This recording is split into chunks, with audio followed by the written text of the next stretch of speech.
We really changed it up, huh? We changed it up for you guys, too.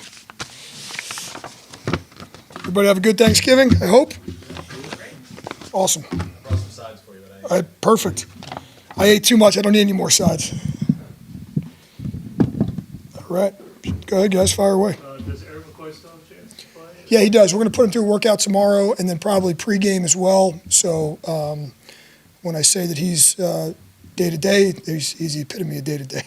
We're going to take him right to the game and see if we can get him ready. If not, we'll have a plan, obviously, in place, and we'll go from there.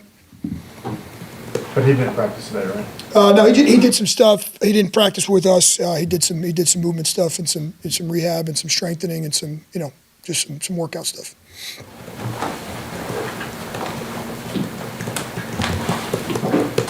The silence as you guys finishing your quick post and got to get it out.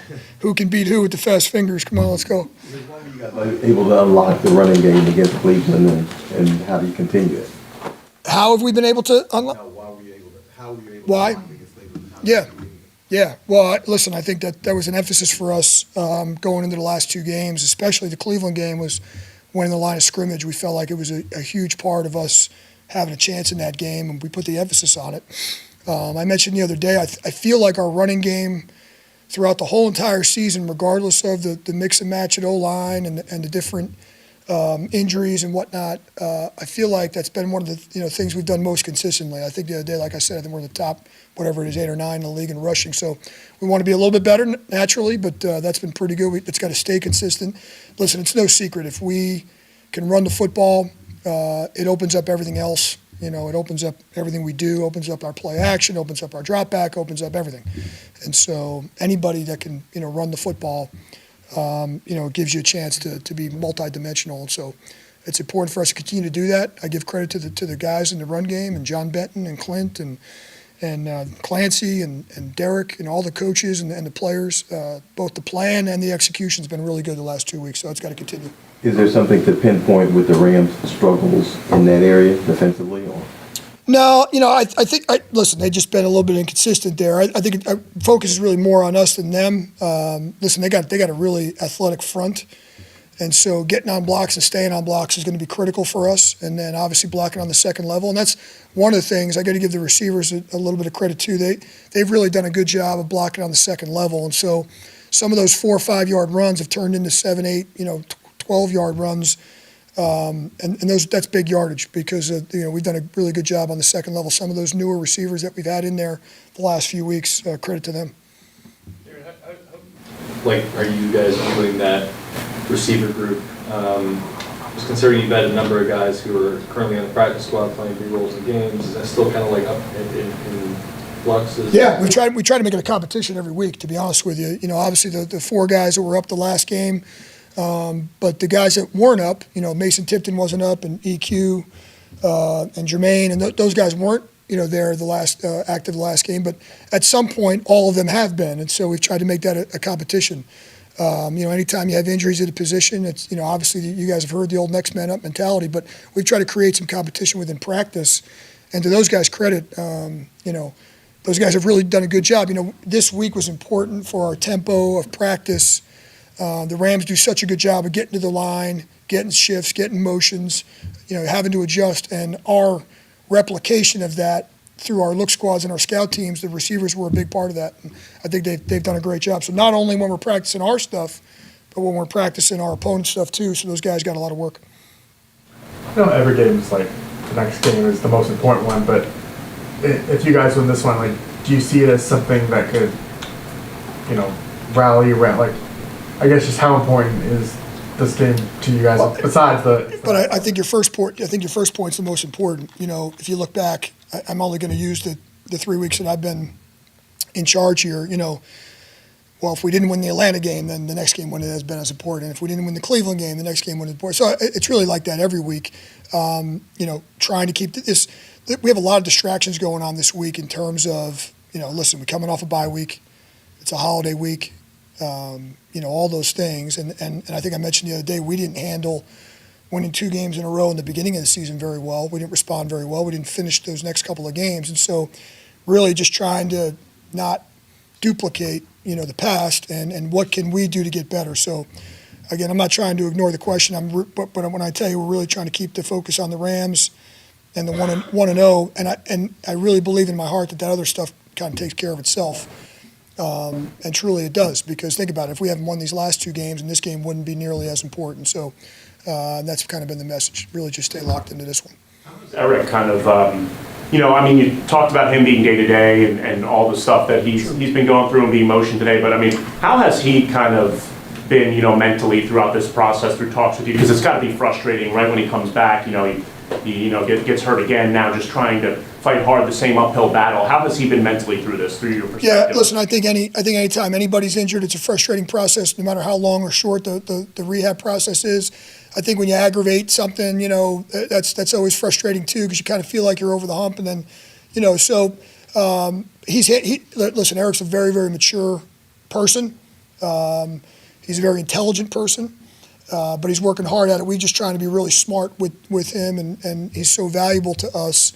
The last thing we want to do is throw him out there and practice and getting hurt on a Wednesday or Thursday practice. And we're just trying to be smart with that, him coming off that long layoff. So I think he's handled very, very well. I think he's a very mature guy. He understands how we're doing it. Listen, there's not a lot of guys in this building that I could say, hey, this guy can't really afford to practice X amount of days and still go play. He's one of the exceptions, in my opinion. We had a handful of those guys. He's a difference maker, and so we're trying to make sure we're doing the right thing by him.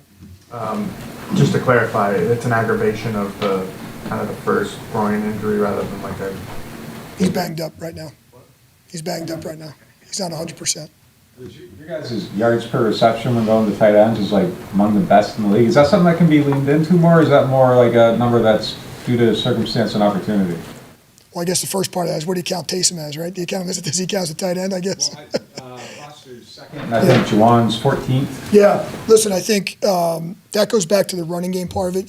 Heck, I played tight end in college, and even though I don't look like it anymore, but, part of the tight end passing game, a big, huge part of that is the success in the run game. And then when those guys get receptions, a lot of times they're chunk plays, right? So you look at some of those receptions those guys have had, and they're big plays, and they're very timely plays. I think, we don't have a lot of short passing game maybe to those guys, so when they do catch balls, it's more down the field type plays. But Foster and Juwan and Taysom, all those guys have really been exceptional. I think, if you look at them, especially the last few games, those guys as a committee have been really, really strong for us. So we're going to continue to lean on that because, again, for us not to be one-dimensional, spread the ball out, we're going to need all those guys, to be a part of it. So, yeah, it's a big deal. I guess I count Taysom as Taysom. It's kind of hard. I do too. Yeah. Yeah, I always laugh when they try to put his position. When we put it, we congratulated him in our team meeting coming back, and we put him up when he won the Player of the Week, and we listed like tight end, running back, quarterback, kick returner. We put him all across the board. So it was pretty good.